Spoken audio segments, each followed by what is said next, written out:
검찰 재직 28년 대부분을 공안 검사로 근무하면서 부정선거를 전문적으로 수사했던 제가 4.15 총선 재검표 현장에 직접 가서 가짜 투표지들이 쏟아져 나오는 정말 기가 막힌 모습을 제 두 눈으로 똑똑히 목격하고 확인했습니다.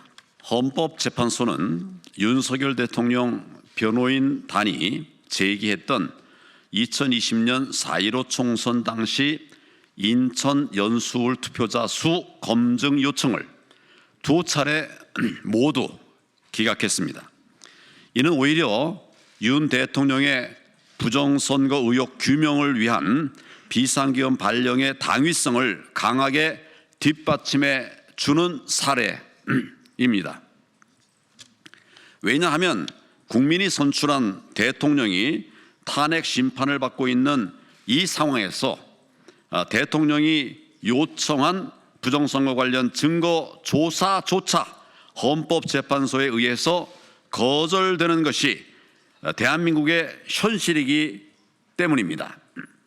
그러니 우리 국민, 우리 정부 관리, 그 어떤 누가 사법부를 통해서 선관위 압수수색 영장을 발부받고 이를 통해서 부정선거 관련 수사를 개시할 수나 있겠습니까?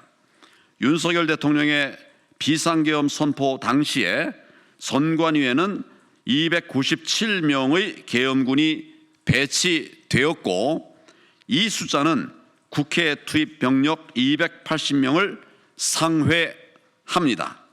비상계엄의 방점이 국회보다 선관위에 찍혀 있었음을 반증합니다. 지금이라도 초점을 비상계엄의 본질인 부정선거 규명 문제에 맞춰야 합니다. 선관위는 무신 분립의 헌법기관으로 국민의 절대적 신뢰를 기반으로 운영되어야만 합니다. 그러나 불행히도 현실은 전혀 그렇지 않습니다.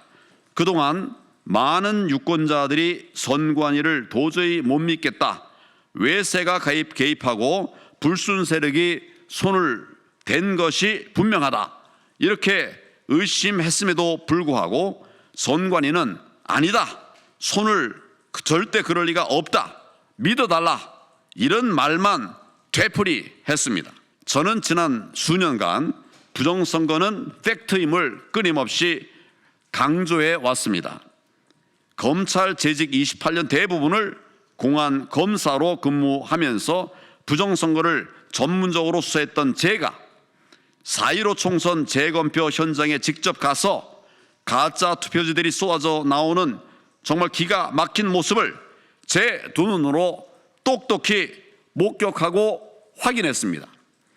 투표 집계 조작과 투표지 바꿔치기 등 상상하기 어려운 그런 엄청난 작업이 이루어진 것으로 볼 때 거대한 국내외 불순 세력의 존재를 감지할 수 있었습니다. 나아가서 문형배 헌법재판소장 권한대행은 세계 선거재판회의 총회에 2019년 멕시코와 2022년 인도네시아 등 두 차례나 참석한 전력이 있습니다. 그런데 우리나라 헌법재판소는 선거재판 그리고 선거 관리의 권한과 기능이 없습니다.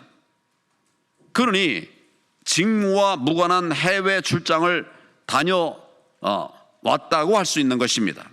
이러한 선거 관련 국제기구 총회에 헌법재판관이 참석할 수 있는 계기가 마련된 것은 선관위의 주선 또는 연계가 없이는 불가능할 일입니다. 헌재가 탄핵 심리에서 부정선거 문제 다루기를 기피하는 것이 바로 이러한 연유 때문은 아닌지 강한 의심이 듭니다. 헌법재판소의 심리가 시간에 쫓기듯 진행되지 않아야 합니다.